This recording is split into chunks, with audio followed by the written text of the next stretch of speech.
Oh, hi everyone. So greetings, welcome to Travel Croatia, where unforgettable experiences await you at every turn. My colleagues will share a presentation. Here with me today is Andrea and Josipa. So, can we start? Yeah. So Croatia is a very beautiful country with a natural wonders, pristine landscape, and a plethora of experiences to offer, from breathtaking natural beauty to gastronomic delights and wine tours. Croatia has it all. Despite its small size, with only 4 million people, it encompasses a wealth of diverse attraction. Whether you are seek to immerse yourself in a stunning coastal scenery, indulge in our rich culinary tradition, discover hidden gem in historical cities, or embark on adventurous outdoor activities, Croatia has something for everyone to offer. Our team here in Croatia is dedicated to creating exceptional itineraries that showcase the best of our country, ensuring that your visit to Croatia is nothing short of extraordinary. I will tell something about the company. So Travel Croatia DMC is Croatian specialist for luxury travel and acquisite personalized itineraries devoted to design unique luxury tailor-made programs with expert advice and the best value. The selection of the tours, exclusive vacation properties, yachtings, weddings and honeymoons offered by our DMC is either tailor-made or adapted to the meet requirements of our partners and clients, which makes them completely unique in terms of touristic offer and unmeasurable in terms of feeling and experiences of essence of Croatia and the surrounding country's culture, history, cuisine, business, and the local life. Well, I will tell something about myself and how everything started. So I have always been a nomadic spirit. Since childhood, I dreamed of distant land, foreign culture, and adventure to discover. My parents mostly supported my desire to explore and took me on the trips whenever they could. So every new city, every beach, and every mountain peak was like the page of an open book that I wanted to read to the end.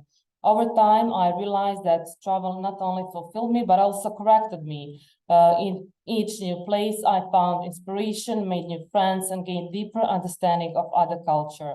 Traveling was my way of learning, my way of connecting with people and the world around me. At that point of view, I realized that I wanted to share this passion with others.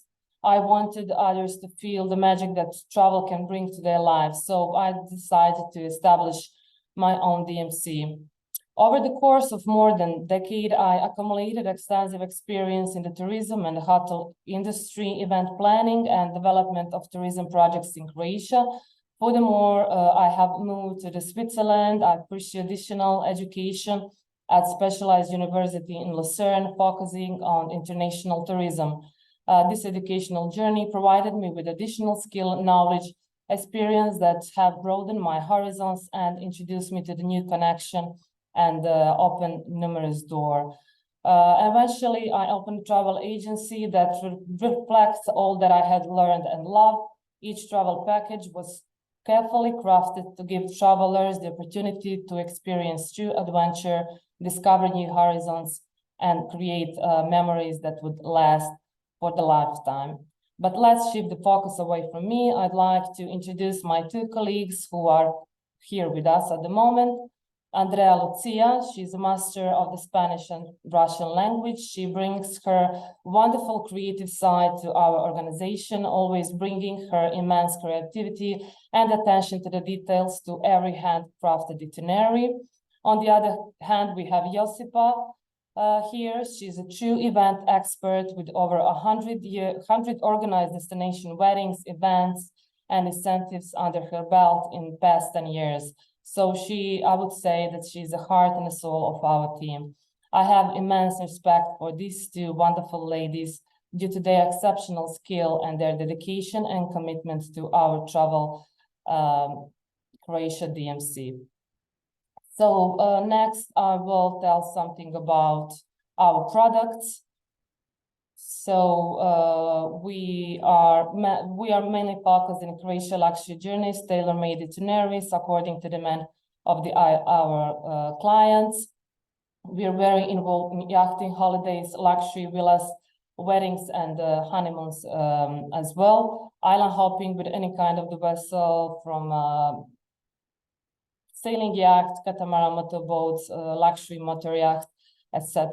So exceptional adventure tours as well, exquisite day trips, glamping, incentive travel, and the transfers. So we are handling everything here in Croatia and the surrounding countries. So let's explore Croatia together. It's a small country with an incredible diversity. So let's go together on this journey. So Croatia has always been a place of the true inspiration. It's a story about the land of the thousand islands and magical nature and rich heritage. Her great men who great deeds have, American magazine, so Andrea jumped it. According to many of worldwide magazines like Forbes highlighted Croatia among 10 best European travel destination based on various criteria, including the quality of the life, healthcare system, internet connection, proximity to the airports with the international flights. The European best destination has revealed its ranking for the top European places for not only American expats to live, invest, retire, and create new projects. So we will check the location, Google Earth location of Croatia. As you can see on the left side, it's Italy, Slovenia, Bosnia-Herzegovina, Montenegro, and the light green shadow, it's Croatia.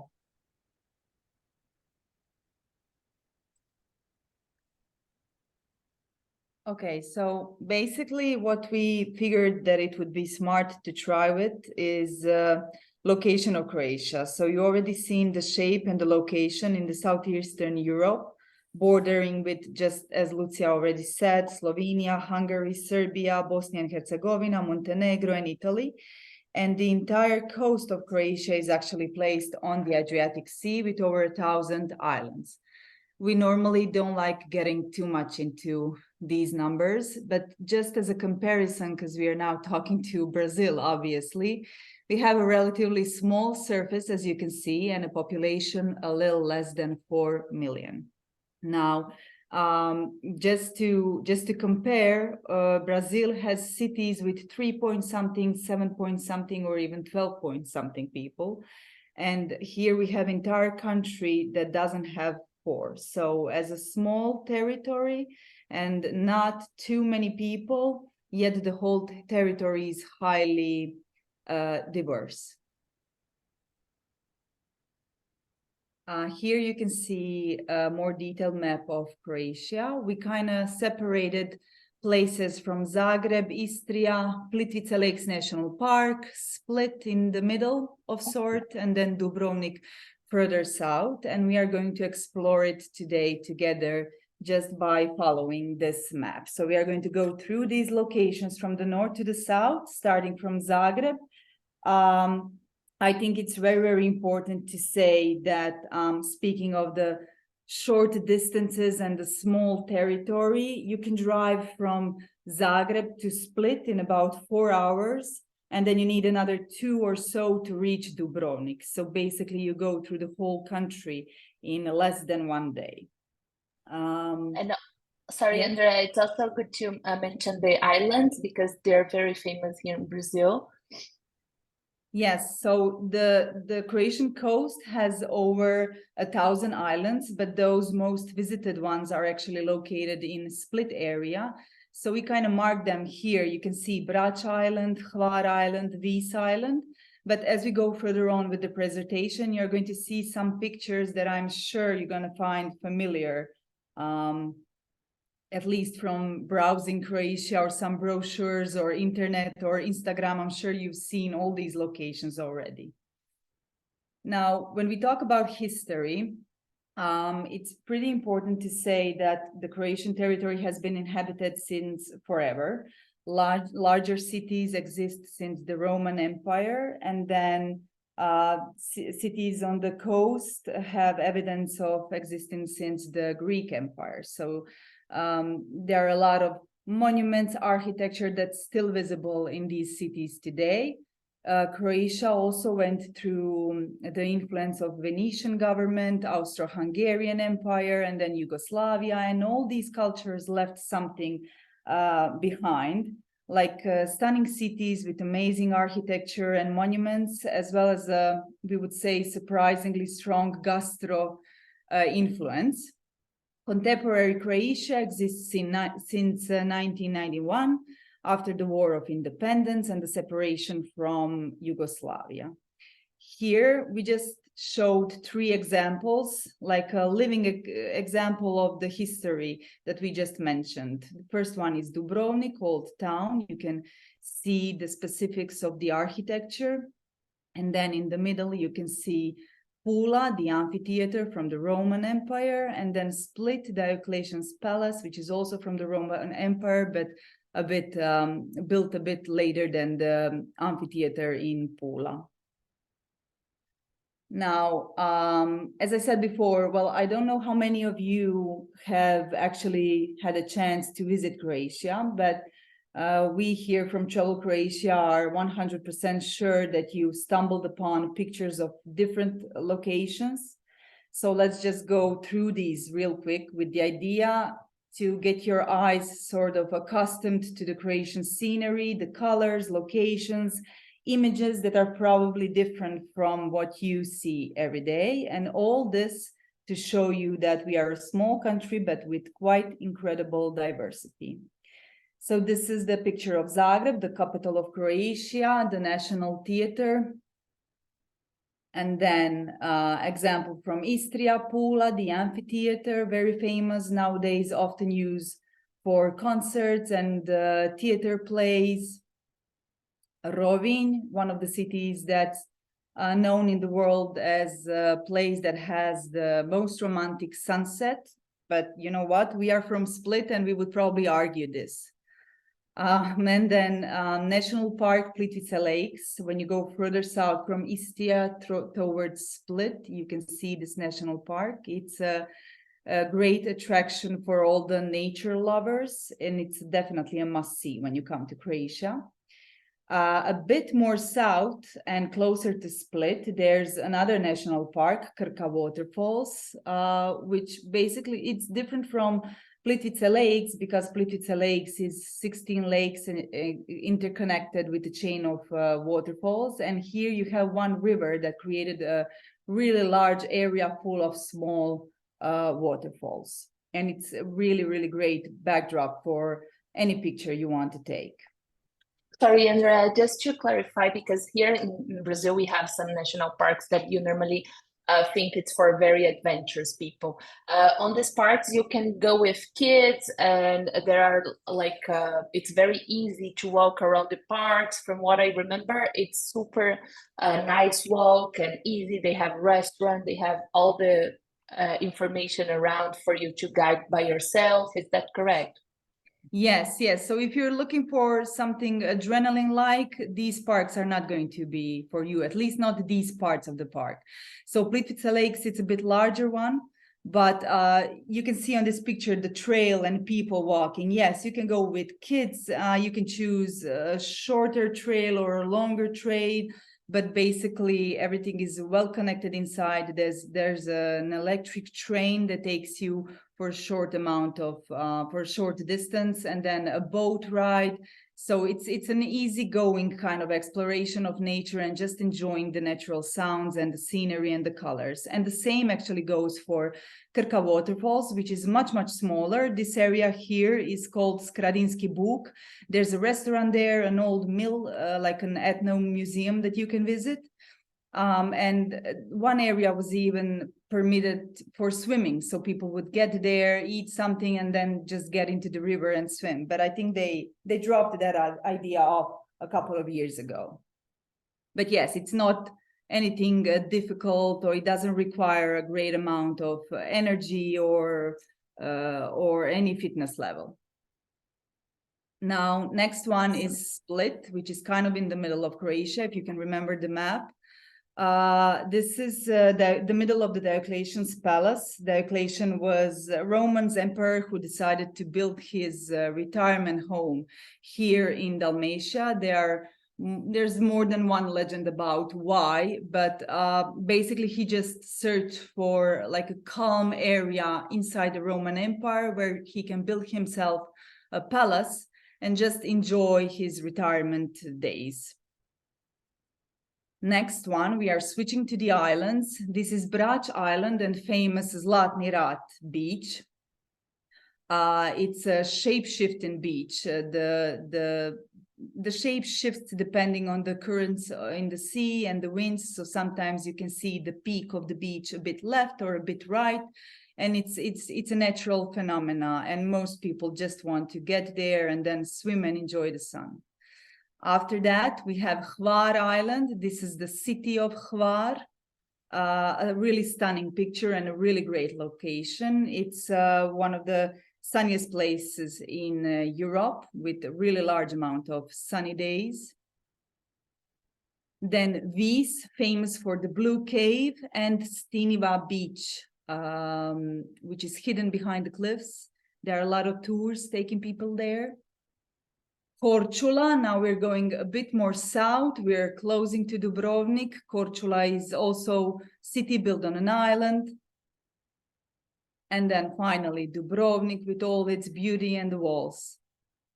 Now you may ask yourself, what exactly can we do in Croatia once we get there? Basically anything and everything and all of it and all at once. You've probably already noticed that diversity that we were talking about. So the webinar doesn't really allow us to enumerate all the activities, but it does allow us to go through some that are high quality highlights. And we are going to follow them again from the north to the south. So in Zagreb area, historical walking tour of Zagreb, where you can truly feel the pulse of the city, the lower town and the upper town, visit the main monuments. There's a really excellent cooking class where you learn how to cook Croatian štrukli. It's a cheese-like dish that's very, very famous in the north of Croatia, and the cooking class is really, really amazing. Wines and bites in the countryside. There are a lot of wineries around Zagreb. This particular one is Vuglec Breg Winery, where you can just get into the nature after you explore the vineyard and then just enjoy sipping the wine in these sun chairs. When you go further south, you stumble upon Plitvice Lakes National Park that we already talked about. 16 lakes that are interconnected by a chain of waterfalls. And it's also protected by UNESCO. Istria area also allows a large amount of historical walking tours, like in Pula and Rovinj and Opatija. Opatija is considered to be the queen of the Adriatic and also the mother of tourism here in Croatia.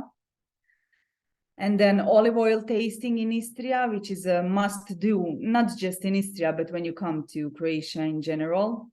Wine tasting in Istria, also a really, really interesting and fun-filled activity to do. Brijuni, a national park, which is best discovered by yacht, a beautiful intact nature and a lot of archaeological sites over there. Split area, of course, the historical walking tour of Split that shows you the Diocletian's palace and the UNESCO protected part of the city. Well, once you visit the Diocletian's palace, of course, you need to wine and dine like an emperor. So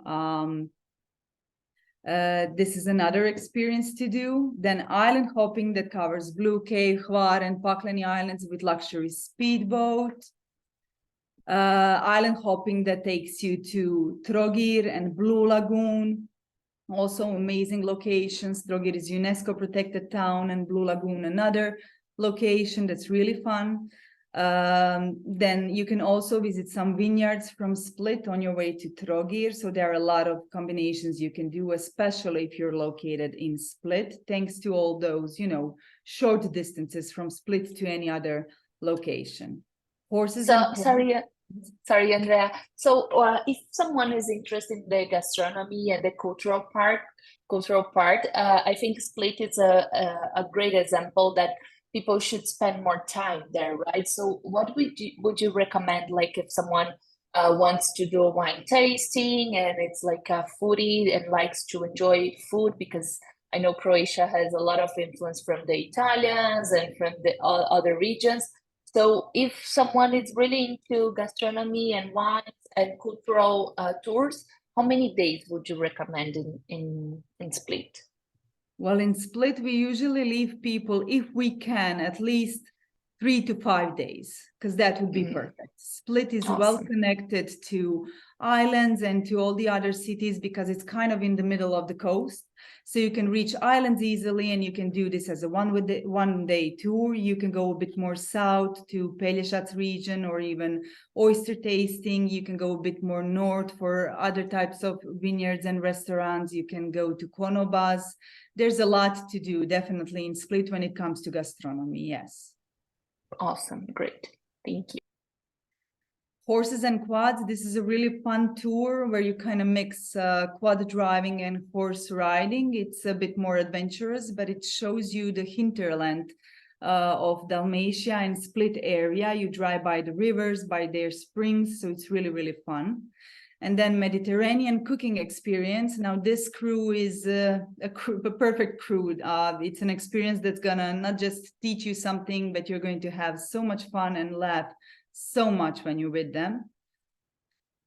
Hvar Island, the sunniest place in Europe, and also famous for the lavender fields and Europe's oldest theater. So once you get there, there's also a lot to do. It's a good one-day destination, but also if you want to spend more than 1 day, there's a ton of activities that you can do in Hvar and from Hvar also. Like private wine tasting with lunch that can be made a half day or a full day. And then we go further south to Dubrovnik area. I'm sorry, Andrea, Yes. sorry about Hvar. Yes. Can we, I know that there are a few difference between the hotels, but there is a specific hotel in the island that is very kids friendly. So you can also come, because sometimes we have in our minds that these islands are more for people that wants to party and things like that. But they also have like a few beach clubs, a few parties, but there's also an opportunity for families. Is that right? Yes, there are actually resorts that are quite family friendly, but on the other hand, there are adults only hotels that are usually not placed in the middle of the city of Hvar. They're usually a bit outside, which is logical. And yes, there are a lot of bars and nightclubs there. It is famous as a sort of a jet set location. But it does not mean that families should avoid it. There are beautiful beaches there and beautiful short children festivals that have been active here in Croatia in small towns recently. So there's a lot to do even for families. Awesome, thank you. And then Dubrovnik, the walking tour of Dubrovnik, which will reveal you the whole city. We usually recommend people to visit not just the old town, but also city walls and take the cable car to Serge Hill and then just enjoy the stunning views from up there. There's another version of visiting and exploring Dubrovnik if you don't want to walk a lot. So there's an eco-friendly way to explore Dubrovnik on wheels, which is panoramic tuk-tuk tour of Dubrovnik. We love recommending this to people, especially on their arrival day, so that they can do something relaxing, but also see something on their first day if they fly into Dubrovnik. You have to eat even if you are in Dubrovnik. So there's usually a tour that we recommend, Dubrovnik on a plate, that takes you through different places through the old town and shows you some tastes of Dubrovnik. Sea kayak, now this is something a bit more adventurous, and it can show you Dubrovnik from a completely different point of view from the sea. Oysters and wine. Now, this is considered to be a must when you're traveling towards Dubrovnik, or if you're in Dubrovnik, and then you can do a one-day tour to oyster tasting, like do a picnic, and also wine tasting. Dubrovnik also has islands in its area, so a private holiday, Elafiti Islands, island hopping is always a good idea over there. Sorry, And Andrea, yes. Luciana is asking, when is the oyster tasting? It's all year round, right? You can do the oyster tasting? Yes, it is. But people usually do it from May to the end of October, because they take you on the boat to like a small ponton where you get off and then you try the oysters directly from the sea. So it's kind of, people usually choose to do it from May to October. May to October, perfect. Yes. And then, of course, cooking class in Dubrovnik, which is really, really special. You need to be prepared to pick your own food, cook it on your own, and then eat it. It's that kind of a experience. And also, just because I'm a huge fan of Game of Thrones, you also have the perfect spot for pictures in Dubrovnik for Game of Thrones friends. Yes, we do. There's actually, like, we can organize not just the Game of Thrones tour, but there's an Insta-worthy sort of picture places a tour that covers Dubrovnik, where you can see all the Game of Thrones locations, and not just Game of Thrones, but Star Wars and all the other movies that were filmed there. Great.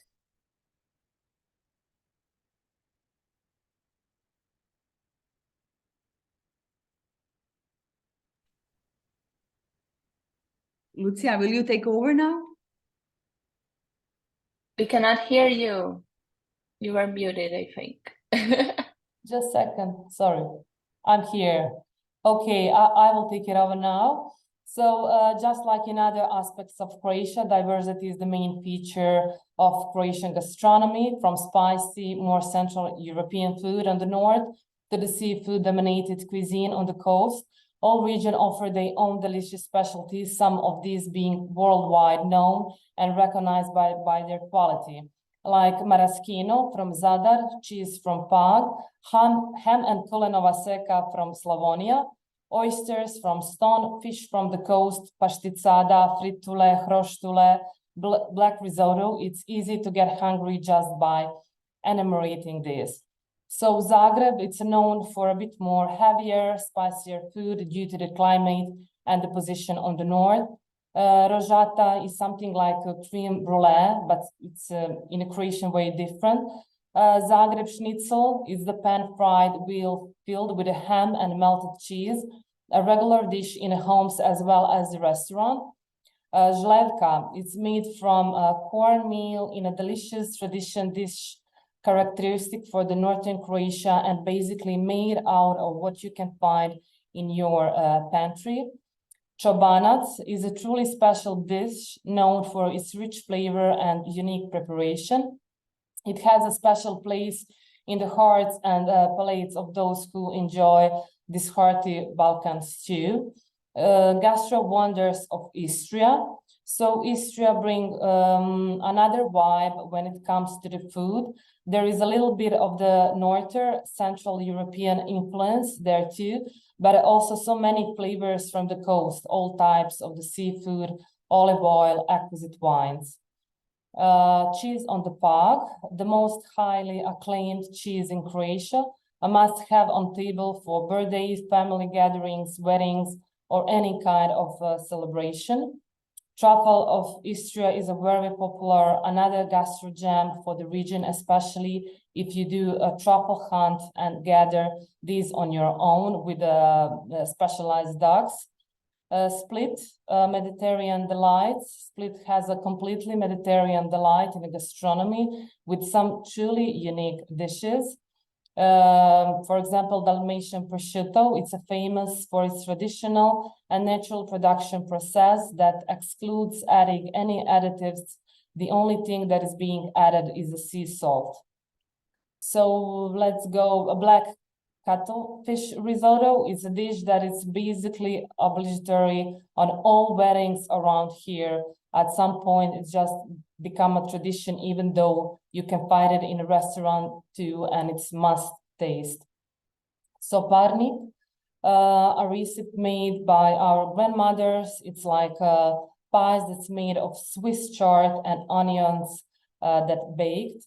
Pashticada, it's known as the queen of the Dalmatian cuisine. There is a lot of patience and many hours involved in preparation, but the end result is just exquisite. Dubrovnik area brings oyster. We already mentioned it, among other truly tasty dishes. Rojata, it's Dubrovnik version of creme brulee, but somewhat different. Arancini, it's a candied orange or lemon peel prepared with the sugar. Seafood being fresh and delivered to all parts of Croatia on a daily basis and very fast, again, due to short distances. Wine and liquors. Sorry, Lucia. Just to clarify, so even the country is small, you have very unique dishes from any of the areas, but you also have the seafood available in the entire country, and it's everything super fresh, right? So I had yes, it's super fresh. It's a daily catch due to the short distances. For example, someone who is going to wake up in the morning in Zagreb, delivery from the fresh fish is going to be organized this morning and could be delivered in the next few hours. So everything is a daily catch. Everything is super fresh and freshly catch from the sea. And you also still have like those like local farmers and small towns, but you have like cheese and some local producers that they deliver as well to restaurants and to other places. So it's a very very artisanal way of doing food as well, right?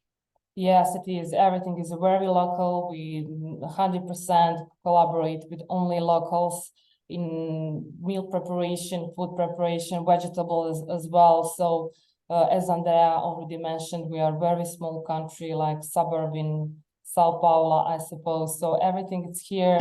Yes, so unique. Everything is tailor-made. So yeah, there is a lot of things to do with the locals. So each of our tours have incorporated segments of the home-based here producers, whether it's a wine producer or the food producers.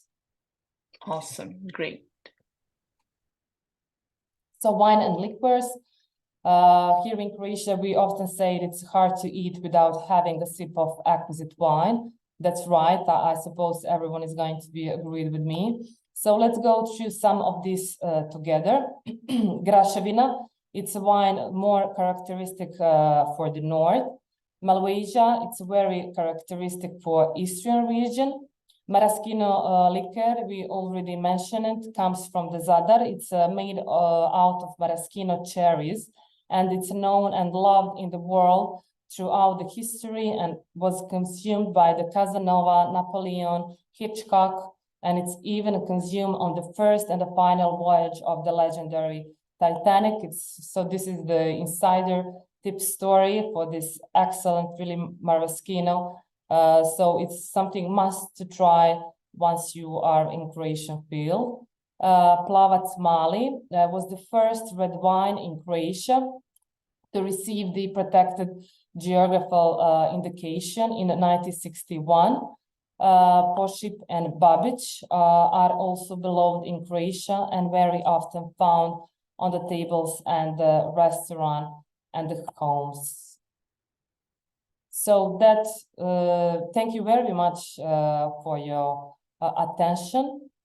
Join us next Tuesday to learn more about Croatia and beyond. We are going to discuss about the proximity to other countries from Croatia, Slovenia, Bosnia and Herzegovina, Montenegro. As you can see on the map, you can drive from Croatia Zagreb to Slovenia, it's only take you only 1 hour. I will just explain in order to get impression how distances are very short, not only between the towns in Croatia, but the surrounding countries. For example, from the north of the south of Croatia, from Zagreb to Dubrovnik, it will take you only 6 hours by car. From Dubrovnik to Kotor in Montenegro, you will be there on approximately of 2 hours. From Dubrovnik to Sarajevo in Bosnia and Herzegovina, it will take you only 4.5 hours. From Dubrovnik to Tirana, Albania, approximately around 6 hours. So next time we are going to discuss about Adriatic luxury cruise in Croatia 2024, and we at this point we come. Okay, so here is a couple of itineraries that we are going to discuss beyond Croatia, where you will explore the Balkans, where we will include the surrounding countries and showcase you itineraries if your clients would like to combine the surrounding countries as well. Example of itinerary in Croatia from Zagreb to Dubrovnik, where we will include all main points traveling through the Croatia with incorporated hidden gems we already discussed during this presentation. Lucia, sorry, we have one question from Anna. She would like to know about Zadar. Do you recommend? Do you include on this itinerary? Of course, we have already mentioned Zadar previously when mentioning maraschino liquor. So mostly we organize it from Zagreb to Dubrovnik as an route stop. For example, sometimes we include Plitvice National Park, sometimes we include Zadar, but we have a lot of clients who would like to, for example, spend there 2 or 3 more nights. There is a similar, like in Split region, we may organize island hopping to Kornati National Park as well. We will mention that the next time where we will explain a more deeper our itineraries. So things to do from each of these cities, what to do from Split, what excursion should the clients experience. So from Zagreb, Istria, Zadar, Split, and Dubrovnik. Awesome. And Danielle would like to know about the islands. Which ones do you recommend to stay and how many nights? I would imagine this is like for a first time someone is going to Croatia, because I know that depends on the client's profile and all that, but for the first time that someone is going to Croatia and wants to do everything that it's possible, which islands would you recommend and how many nights? So it depends whether clients would like to spend their vacation there. For example, would they like to stay there for 5, 6, 7 nights? Mostly when coming to Croatia, everyone would like to see everything, not only one island.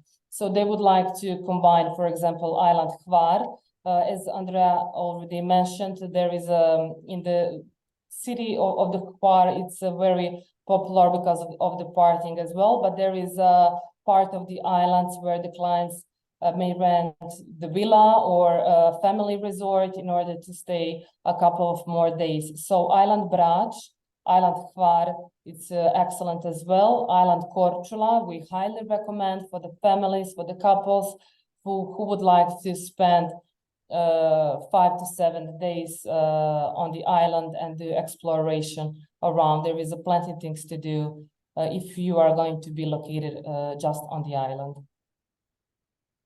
Yeah, but if it's someone that wants to do like Zagreb, Split, Dubrovnik, would you recommend like at least 3 nights in one island? So yes, you can of course, yeah, 2 or 3 nights. It's excellent to stay, but it's going to depend how many days itinerary would last. So we always recommend 7 to 10 days in order to include some time to spend on the islands as well. So if we are going to have itinerary 7 days minimum, so it's going to be possible to incorporate, for example, to stay 2 nights in Korčula. Awesome, great. We will share with everybody that is participating, the link to this YouTube recording of this presentation. We also share the presentation and a few itineraries, so you can also start to plan ahead for next season for your clients, or still this season if there are some clients that want to visit Croatia right now, because the season is still happening until what, mid-October, the end of October? Yeah. Awesome. It's still last here, yeah. We suppose it's going to last even by the end of the October, but during the November period, it's still beautiful Mediterranean climate here in Croatia. So our winter is not so harsh. So we have itineraries we prepared for the Advent time it's Christmas time in Croatia. So we will share with you that as well. Awesome, that's awesome. Yeah. Luciana would like to know if in November it's still possible to do boat tours. It's a bit tricky. It depends on the weather. So local are mostly sailing during the November as well. But for the clients, we always recommend from May until the end of the October. It's excellent time. So if they're going to sail in that period, we for sure can guarantee it's going to be wonderful weather here. But sailing in November, it's a good choice as well. If the weather is going to be, yeah, it's not going to be rainy, yeah, but it shouldn't. Awesome. So thank you very much for you guys for this presentation.